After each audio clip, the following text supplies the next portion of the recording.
Good morning. Thanks for joining in this teen adult Bible study. I'm glad you're following along today.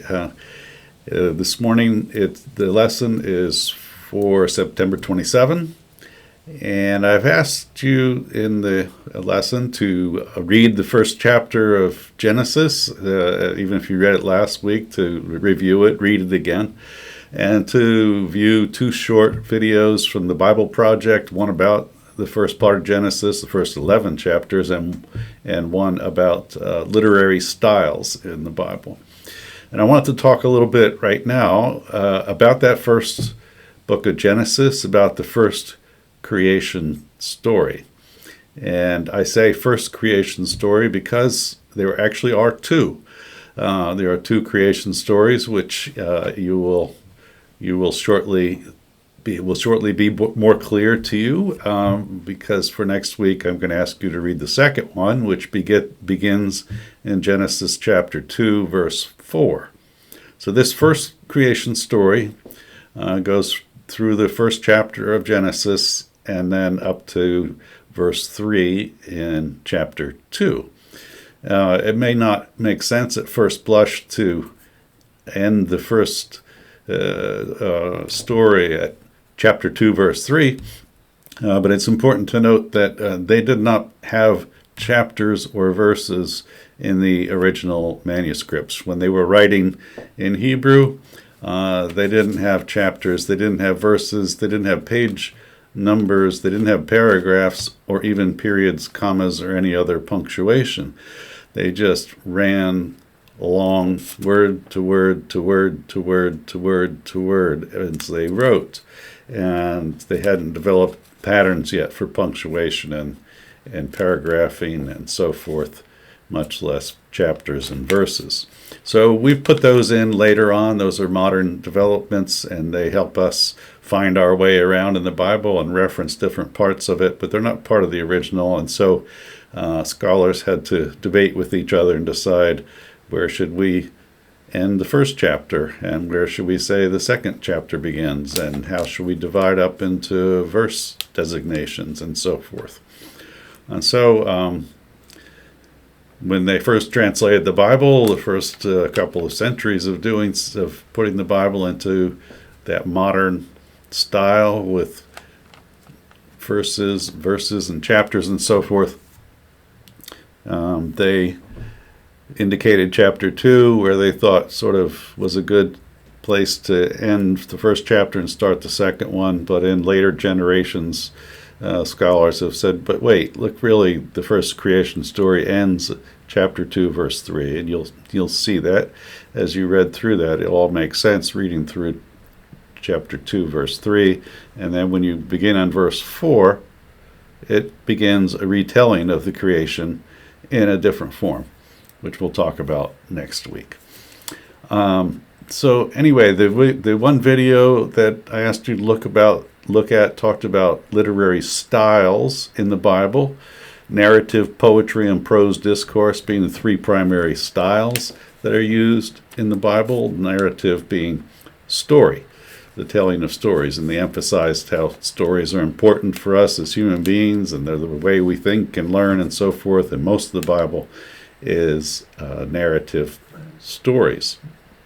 They also state briefly in the video that there are different kinds of narrative in the Bible. Historical narrative and parables are also a kind of narrative storytelling.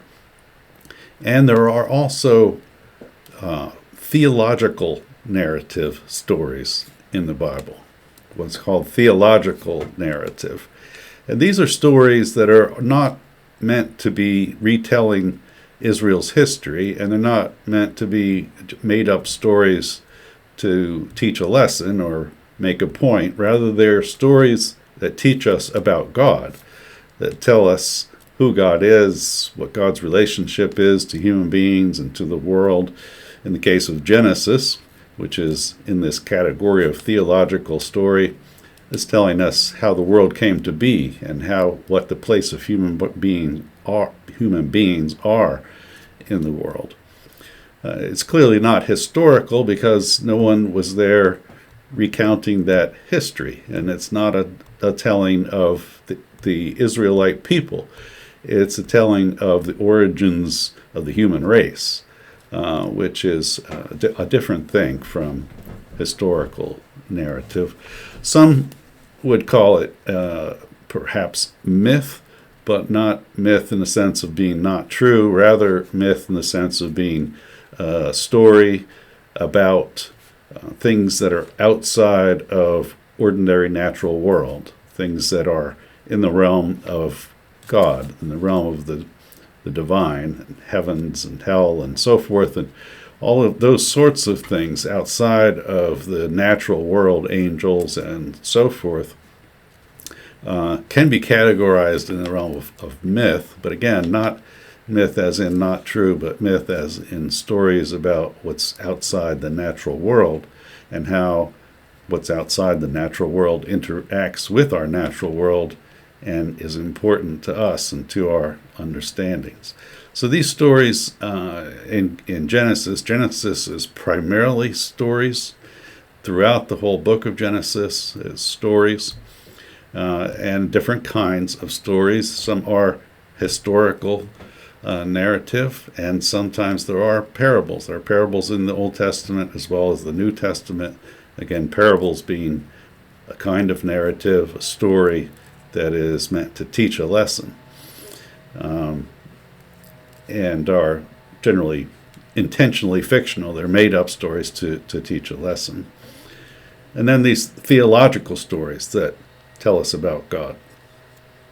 So this creation story in Genesis 1 tells us about God and the origins of everything, the origins of the universe, as we would now call it. They thought of it as the world, and if you see a picture sometimes of, which maybe I will post for next week, a picture of the Hebrew world as they understood it.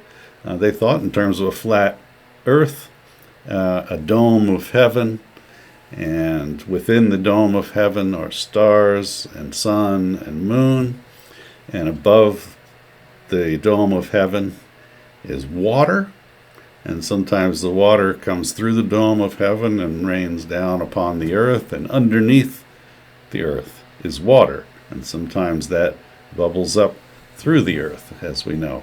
So that was kind of their cosmology, as it's said, the way that they envisioned the world. They didn't envision it the way we do, but they envisioned it in a way that made sense to them. And if you think about it, it does make sense that the waters come down, the waters can bubble up. There must be water up in the sky there somewhere, somehow. There must be water down below the earth there somehow, some way. And those are being explained in the way that they were envisioning the world. And this creation story, so it sort of takes place in that cosmos, in that way of thinking about all that is, the cosmos. And God is the creator of all that is, beginning with darkness, creating light, making night and day, making sea and land, making plants and animals, and at the culmination, human beings. I'll say a little bit more about that next week, because in point of fact, it follows a contemporary natural understanding of the way life came to be on this planet.